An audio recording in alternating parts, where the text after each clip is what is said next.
Shalom teman-teman, apa kabar? Sebelum kita melanjutkan ibadah, mari kita berdoa. Tuhan Yesus, kami mau beribadah, Kau berkati ibadah kami dari awal pertengahan hingga akhirnya, ya Tuhan. Kau tuntun kami dalam nama Tuhan Yesus, haleluya, amin. Mari kita pujikan hari ini kerasa bahagia.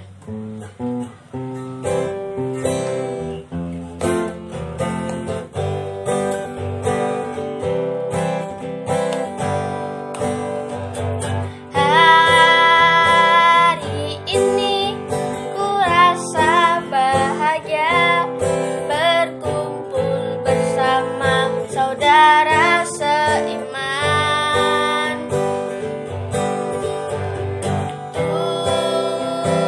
Tuhan Yesus telah satukan kita tanpa memandang di antara kita. Bergandengan tangan dalam kasih, hati, berjalan bersama terang kasih Tuhan. Kau sahabatku, kau saudaraku, tiada yang dapat memisahkan kita.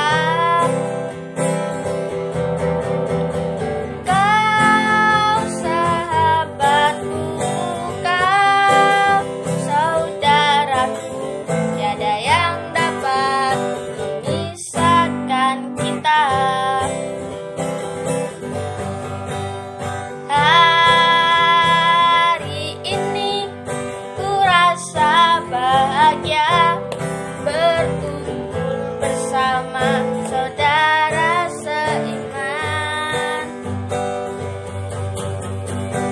Tuhan Yesus telah satukan kita tanpa memandang di antara kita. Bergandengan tangan dalam kasih, dalam satu hati, berjalan bersama terang kasih Tuhan. Kau sahabatku, kau saudaraku, tiada yang dapat memisahkan kita. Kau sahabatku, kau saudaraku, tiada yang dapat memisahkan kita. Tiada yang dapat memisahkan kita. Tiada yang dapat memisahkan kita.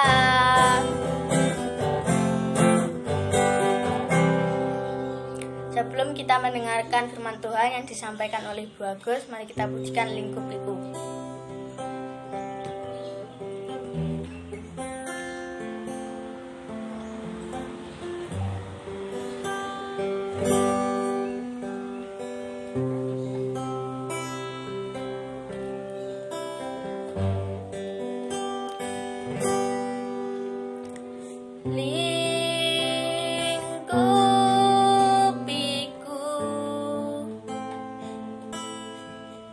Dengan sayapmu,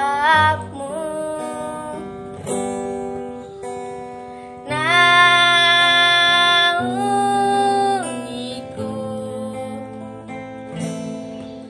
dengan kuasamu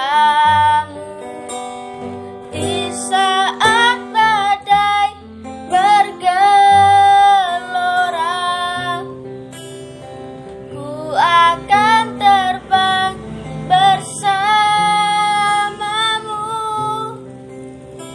Bapa Kau Raja atas semesta. Ku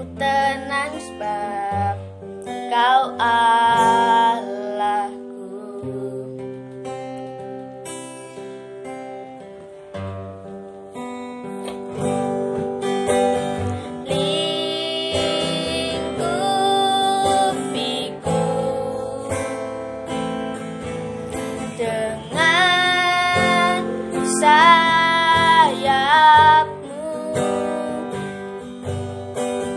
naungiku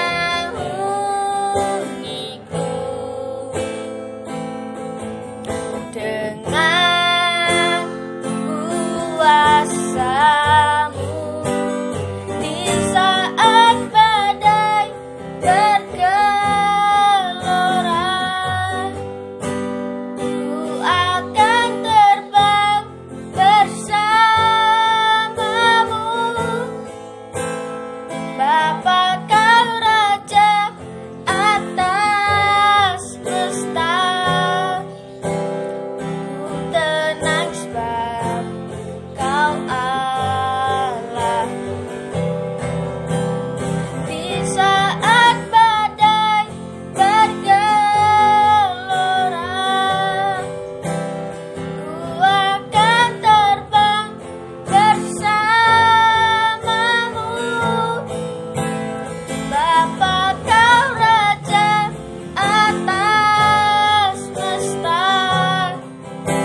Ku tenang sebab Kau Allah.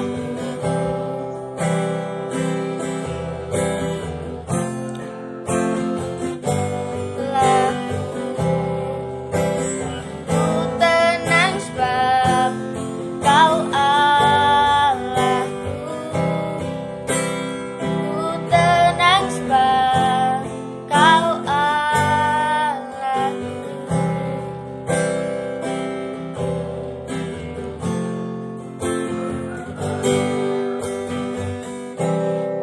Kepada Ibu Agus saya persilahkan. Terima kasih Kakak Alexia. Adik-adik, shalom. Apa kabar? Apa kalian di rumah sehat-sehat? Ibu Agus percaya kalian baik-baik aja. Pasti sehat-sehat selalu. Nah, terima kasih, puji Tuhan, sore hari ini kita kembali beribadah anak online. Nah, jadi untuk bulan Oktober ini kita online dulu ya adik-adik. Nanti di awal November kita akan memulai offline atau tatap muka. Karena bulan November nanti kita akan beribadah sambil ada latihan untuk mempersiapkan diri kita untuk perayaan Natal nanti. Jadi kita harus mempersiapkan benar-benar hati kita untuk ibadah secara offline, untuk latihan-latihan untuk menyambut Natal. Jadi kita tetap semangat, dijaga kesehatannya dan selalu semangat ya adik-adik. Oke, kita akan belajar firman Tuhan. Belajar tema bulan Oktober, mengalami keajaiban pemeliharaan Tuhan, yang tertulis di Mazmur 107 ayat 35. Tapi sebelum kita belajar firman Tuhan, kita berdoa dulu ya adik-adik. Lipat tangan, tunduk kepala, matanya ditutup. Mari kita berdoa.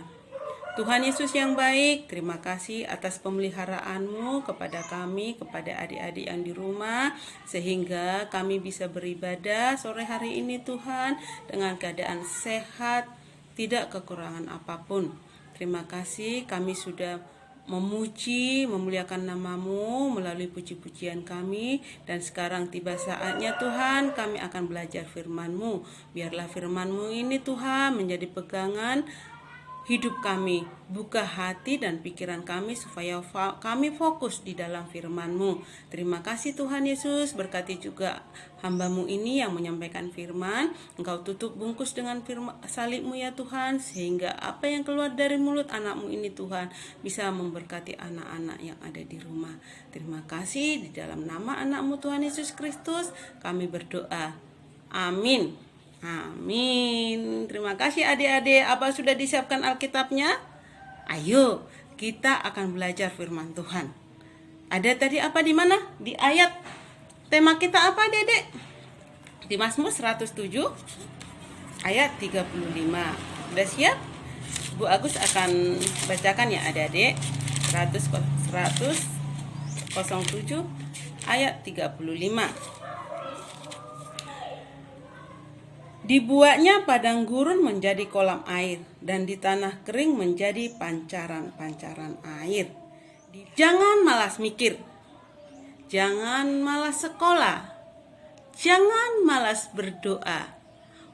Waktu Tuhan menempatkan manusia di Taman Eden, sebelum manusia jatuh ke dalam dosa, Tuhan tidak menyuruh kita tidur-tiduran, tidak menyuruh kita malas-malasan, tidak menyuruh kita santai-santai.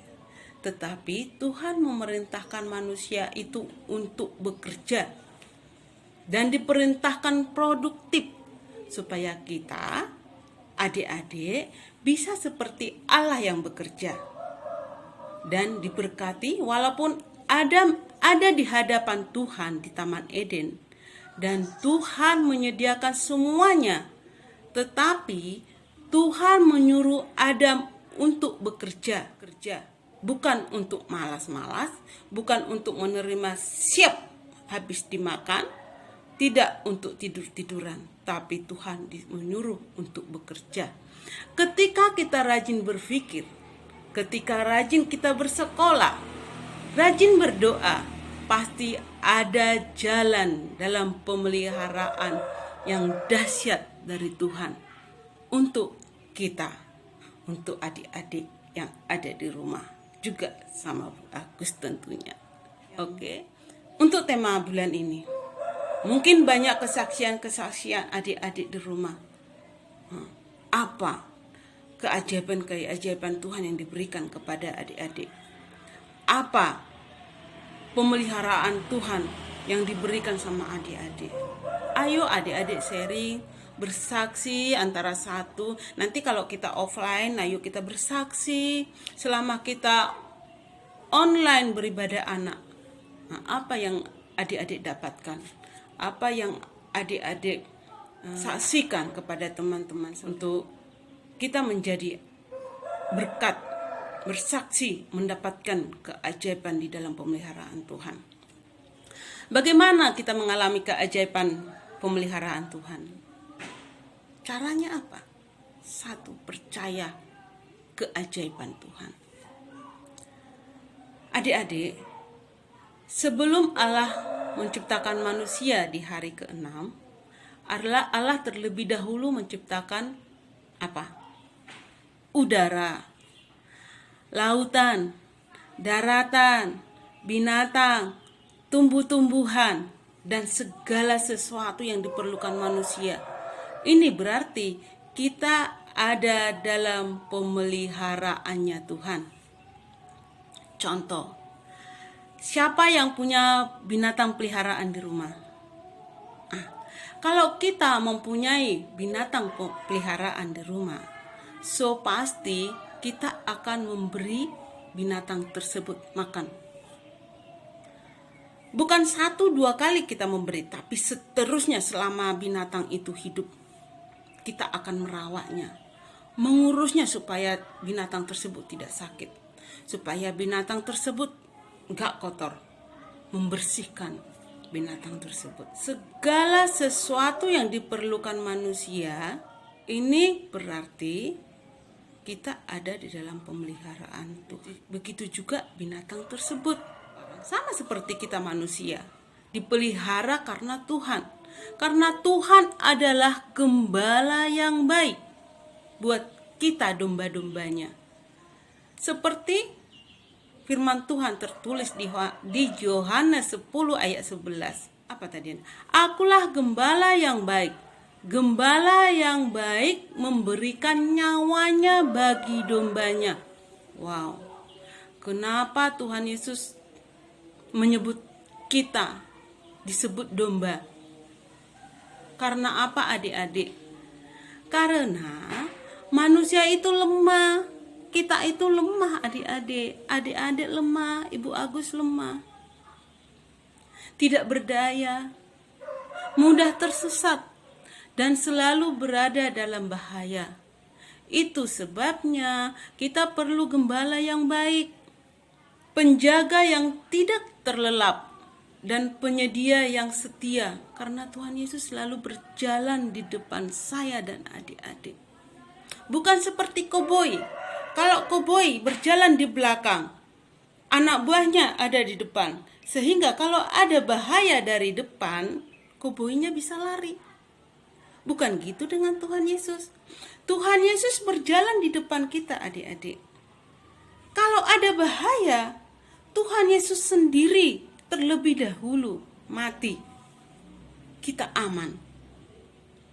Begitu adik-adik. Itu bedanya gembala sama koboi. Nah, kalau gembala seperti Tuhan Yesus rela mati buat saya dan adik-adik. Itulah Tuhan Yesus kita adalah gembala yang baik buat kita. Semua disediakan oleh Tuhan Yesus. Kita tidak akan menderita. Bagian kita adalah jangan panik, melainkan percaya dan tidak meragukan perintah Tuhan. Pemeliharaan Tuhan kepada kita itu tidak gagal. Tuhan akan melakukan bagiannya kepada kita, sama seperti Israel masuk padang gurun selama 40 tahun. Tuhan setia menyediakan roti, menyediakan daging, air, tiang awan di saat siang hari supaya tidak kepanasan, dan tiang api pada malam hari agar umatnya tidak kedinginan. Maka Tuhan yang sama akan memelihara saya dan adik-adik di pagi hari, siang hari, malam hari, hari ke hari, masa ke masa, musim ke musim. Seperti Tuhan memelihara umatnya di dalam Alkitab. Nah, itu satu, bagaimana mengalami keajaiban. Satu, percaya keajaiban Tuhan. Yang kedua, jangan malas mikir, jangan malas sekolah, selalu berdoa. Siapa di antara adik-adik malas mikir? Aku mau mikir, aku malas belajar, aku main game aja. Jangan adik-adik. Saat ini adik-adik masih disupport orang tua, karena adik-adik semua masih sekolah. Tuhan menghendaki kita berpikir, terus sekolah. Setelah selesai sekolah, kita akan bekerja. Kita akan mendapatkan pekerjaan yang bagus. Karena kita sudah mengorbankan pikiran kita, waktu kita untuk bersekolah. Tuhan akan memperhitungkan itu adik-adik. Jadi jangan malas mikir, jangan malas sekolah. Nah, kalau kita menghendaki, kita berpikir terus sekolah, setelah itu bekerja, kita tidak akan dibanding-bandingkan dengan orang lain, tapi dibandingkan dengan Tuhan. Karena apa adik-adik? Karena adik-adik punya potensi. Contohnya Bu Agus kasih menyusun puzzle. Tahu kan puzzle kan, yang kecil-kecil menyusun. Puzzle itu kita tidak akan bisa menyusun puzzle dengan baik jika kita tidak pernah melihat gambar akhirnya terlebih dahulu. Walaupun puzzle itu banyak, kecil-kecil, rumit, tapi kalau kita tahu hasil akhirnya, kita bisa menyusunnya dengan baik. Juga contoh sebatang pohon. Kita harus mikir, sebatang pohon itu dari awal tidak ada harganya. Tapi kita bisa mikir, karena kita juga sekolah. Nah, pohon itu bisa dibuat apa? Kita bisa buat pohon itu bernilai mahal. Bisa dibuatkan apa pohon itu?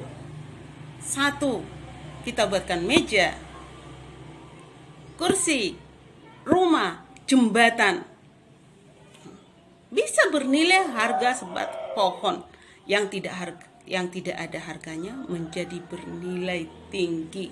Kalau kita tadi apa? Jangan malas mikir, jangan malas sekolah, rajin belajar, dan tentunya selalu berdoa. Utamanya itu, karena adik-adik semua berpotensi Dan sama ketika Adam jatuh ke dalam dosa, Tuhan memberi jubah dari kulit. Dan Adam disuruh mikir untuk mengolah apa yang disediakan Tuhan sehingga Adam bisa hidup dengan produktif. Demikian juga kita adik-adik. Ayo berpikir sekolah dan suatu saat bekerja, mendapatkan pekerjaan yang baik tentunya. Juga kita. Begitu juga adik-adik yang di rumah. Berpikir sekolah dan mendapatkan pekerjaan yang bagus, sehingga adik-adik berpotensi dan menjadi anak-anak Tuhan yang diberkati dan memberkati dan tidak menyusahkan orang tua kita kelak. Nah, itu adik-adik yang kedua. Yang kedua tadi apa? Jangan malas mikir. Jangan malas sekolah. Selalu berdoa. Itu tadi caranya mendapatkan keajaiban dalam pemeliharaan Tuhan. Yang ketiga, ada lagi yang ketiga adik-adik, yang ketiga. Jangan berhenti menabur kebaikan di masa sulit. Ada di Mazmur 126 ayat 5. Ayo kita baca adik-adik ya. Baca deh, Bu Agus baca ya adik-adik. Orang-orang yang menabur dengan mencucurkan air mata akan menuai dengan sorak-sorai. Artinya, di tengah berduka masih bisa menghibur orang lain. Di tengah kekurangan masih bisa bantu orang lain. Di tengah sakit masih bisa merawat orang lain. Di tengah pahit masih bisa mengampuni. Di tengah masalah masih bisa tempat curhat teman kita, orang lain. Maka firman Tuhan akan digenapi. Nah, Bu Agus ingat seorang janda yang di Sarfat. Siapa pernah dengar cerita janda di Sarfat? Nah, yang gini ceritanya. Janda miskin yang anaknya sakit keras dan bertemu Elia. Elia datang ke rumahnya. Elia minta dibuatin roti. Dulu waktu itu dalam kesusahan, tidak pernah turun hujan musim kemarau yang panjang. Jadi bisa dibilang saat Elia datang ke rumah janda itu ada kelaparan di sana. Tapi Elia datang ke rumah janda miskin itu. Bahkan Elia minta roti kepada janda tersebut, dibuatin roti. Tapi janda itu berkata, aku ini cuma punya satu anak, sakit keras, segenggam tepung, sedikit minyak dibuli-buli, sedikit air dalam kendi, 2-3 potong kayu yang berhasil aku kumpulkan untuk aku bisa masak. Setelah itu aku mati. Aduh, sakit ya adik-adik. Walaupun kalau kamu membutuhkannya, kamu memintanya, gitu. Kalau kamu mau memintanya, janda itu apa? Tidak pikir panjang untuk menabur. Aduh, di dalam kesusahan janda itu semuanya, anaknya sakit keras, mau nangis Bu Agus kalau ini. Dia hanya mempunyai tepung segenggam. Anaknya lagi sakit, sedikit minyak dibuli-buli, air sedikit dikendi, kayu 2-3 potong untuk memasak. Tapi janda itu tidak mikir panjang. Dia menabur semuanya itu untuk Elia. Maka apa yang terjadi adik-adik? di tengah kesesakan, di tengah kekurangan, janda itu memberikan dan menabur semuanya kepada Elia. Maka yang terjadi, tepung dalam tempayan itu tidak habis, dan minyak dalam buli-buli itu tidak berkurang. Dan satu lagi, anaknya yang sakit, yang hampir tidak bernafas, sembuh. Wow, luar biasa. Dan Tuhan tidak pernah berhutang. Jangan takut. Untuk menabur, kita akan mengalami keajaiban dalam pemeliharaan Tuhan. Kalau janda di Sarfat bisa mengalami mujizat dan keajaiban pemeliharaan dari Tuhan, yang sama bisa mengalami mujizat dan karya yang besar dalam kehidupan kita. Kita bisa. Karena Tuhan kita sama. Jadi jangan ragu-ragu untuk menabur, jangan ragu-ragu untuk memberi saat keadaan kita dalam kesulitan. Ya adik-adik, kita lihat lingkungan kita, kita lihat teman-teman kita yang membutuhkan. Kita menabur, kita akan mendapatkan pemeliharaan Tuhan. Ya, nah itu tadi. Bagaimana cara kita mendapat keajaiban dalam pemeliharaan Tuhan? Satu, tadi apa adik-adik? Percaya dengan keajaiban Tuhan. Kedua, jangan malas mikir, jangan malas sekolah, selalu berdoa. Ketiga, jangan berhenti menabur kebaikan di masa sulit. Itu tadi Bu Agus sudah kasih contoh-contohnya. Semoga firman ini memberkati adik-adik dan adik-adik selalu dipelihara oleh Tuhan. Terima kasih, Tuhan Yesus memberkati. Mari kita berdoa. Tuhan Yesus yang baik, terima kasih atas pemeliharaanmu kepada kami. Terima kasih firman-Mu pada hari ini kepada kami ya Tuhan, di mana kami diajarkan untuk selalu dalam keadaan bersyukur, bekerja, dan selalu menjadi anak-anak yang produktif. Biarlah firman-Mu itu Tuhan, yang kami dengar pada hari ini bisa menjadi contoh untuk kehidupan kami, memperbaiki hidup kami. Berkati kami ya Tuhan, berkati anak-anak yang di rumah, berkati kehidupannya, berkati kesehatannya, tumbuh kembangnya, campur tanganlah di dalam kehidupan mereka ya Tuhan. Engkau selalu menjamah mereka dan selalu berjalan di depan saat anak-anak berjalan, sehingga anak-anak aman di hadapan-Mu, aman di tangan-Mu ya Tuhan. Begitu juga ya Tuhan, Engkau selalu memberkati keluarga-keluarga mereka ya Tuhan. Orang tua, mama papanya selalu mensupport mereka ya Tuhan.